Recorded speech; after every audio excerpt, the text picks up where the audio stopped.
Salut à tous, c'est Dimi. Et Greg, comme à notre habitude, on vous propose un récap de toutes les annonces officielles faites par Funko au cours du mois de mars 2020. C'est parti.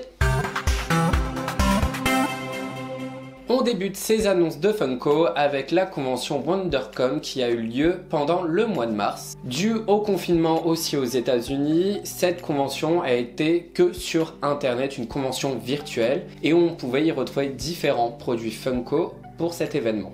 Et pour commencer avec DC Comics, nous avons une pop de Captain Atom, ensuite une pop de Star Wars. On enchaîne avec des Vinyl Soda des maîtres de l'univers. Toujours dans les Vinyl Soda, on a aussi les General Mills, mais aussi Scott Pilgrim et Speed Racer. On revient sur des pop avec ceux des Pokémon avec Pichu et Evoli dans des versions floquées. Voilà, ça a un peu plus de sens que pour d'autres qu'ils ont pu faire auparavant. Deux versions de trolls en version arc-en-ciel. Plutôt discutable comme design. Et enfin deux pop de Pixar et Disney avec le personnage de Miguel de Coco qui a été refait dans une nouvelle version, et aussi le chat de Chester dans une version de la tasse de l'attraction d'Alice au Pays des Merveilles. Et un produit un peu particulier parce que je crois qu'on n'a jamais vu ce genre de choses, c'est un tablier Funko Market. Pourquoi pas?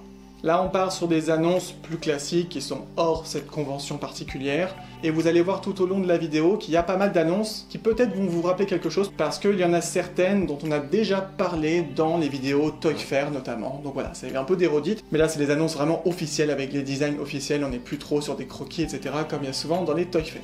Mais pour commencer, c'est un bon exemple avec les pop de DC, notamment de Batman, où ils en ont fait pas mal pour plein de films différents, sûrement encore dans l'anniversaire de Batman, dont on a parlé beaucoup ces derniers mois. Toujours dans l'univers de Batman, c'est un petit peu une semi-nouveauté, j'ai envie de dire, parce que c'est pas la première fois qu'ils en font réellement. Il s'agit de pins, on en a déjà parlé. Là, c'est des sets de pins avec quand même une version Chase, et on parle de pins 4 pouces, donc c'est quand même un truc assez gros comme ça.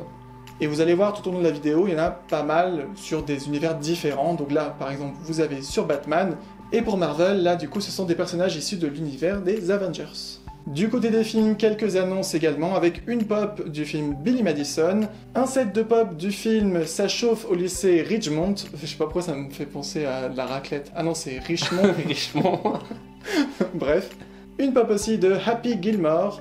Côté Harry Potter, là, on n'est pas sur des pop, on est sur ce dont on vous a parlé juste avant, les pop pins. Donc à nouveau, il y en a 4, plus une version Chase, et là c'est Edwige. Une grosse pop en 10 pouces et en doré, s'il vous plaît, pour l'univers d'Indiana Jones. Voilà, pourquoi pas. Pas mal d'annonces pour la prochaine licence, et c'est sur Les Mignons, et plus exactement le deuxième film, Il était une fois Gru. Et là, nous avons énormément de pop d'annoncés, au total 6 différentes. En plus de ces 6 classiques, on en a aussi une version Glow in the Dark et aussi une autre version 10 pouces. On n'en a pas fini sur cette licence, on a aussi les Pop Keychain avec pareil les personnages principaux du film d'animation, et on finit avec un set de Mystery Mini.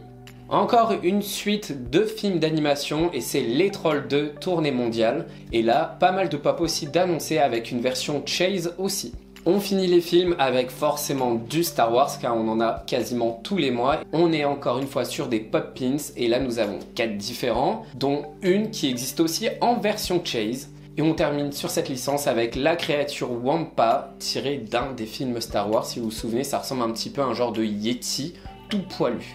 Du côté des séries, pas grand chose, on a quelques pop de la série Altered Carbon, et ensuite pas mal de pop pour la série Schitt's Creek, on en retrouve vraiment plusieurs différentes. Quelques annonces aussi du côté de l'animation ce mois-ci, avec de l'animation japonaise pour commencer. On a Hunter x Hunter avec 5 pop classiques et une exclue Hot Topic.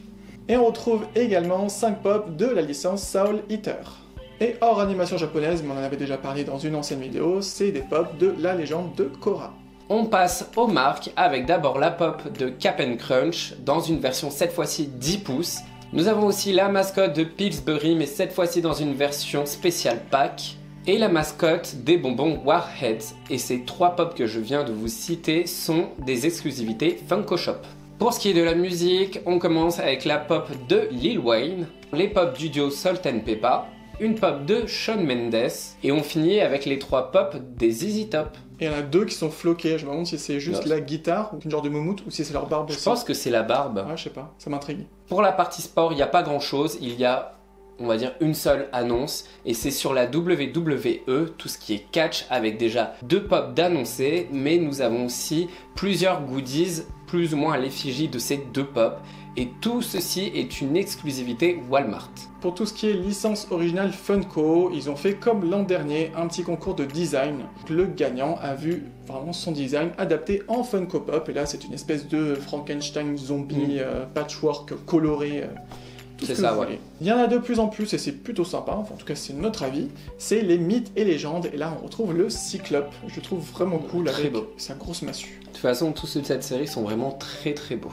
Et pareil, une licence qu'on revoit un peu tous les mois maintenant, c'est les Around the World, avec à chaque fois une pop sur un pays, et là on retrouve l'Irlande avec une espèce de renard, je dirais, je sais pas. C'est ça, ouais. Voilà, un peu en mode Saint-Patrick, tout vert, avec un trèfle à 4 feuilles. Et juste avant notre catégorie préférée, comme d'habitude, on a quand même une annonce de la collaboration de Funko avec le It Gets Better Project, qui est en fait un groupe pour la prévention du suicide dans le milieu de la jeune communauté LGBT. Donc voilà, c'est plutôt une bonne cause, et c'est pour ça que vous retrouvez des pops qui existent déjà, mais en version translucide et arc-en-ciel. Pas de Disney ce mois-ci, mais du Pixar, vraiment 100% Pixar, mais bon, de toute façon, il n'y a pas grand-chose, ce sont que des pop-pins, encore une fois, sur 2 licences Pixar, d'un côté Toy Story, de l'autre Wall-E, avec 5 pop-pins, dont une en version Chase Glitter. Et voilà pour les annonces de Funko durant tout le mois de mars. Surtout, n'hésitez pas à nous dire dans les commentaires s'il y a des produits qui vous intéressent sur tout ce qu'on vous a présenté. Si la vidéo vous a plu, comme d'habitude, pensez bien à faire la danse des pouces, à vous abonner si vous voulez pour ne pas rater les prochaines. Et nous, on se dit à très bientôt pour une prochaine vidéo.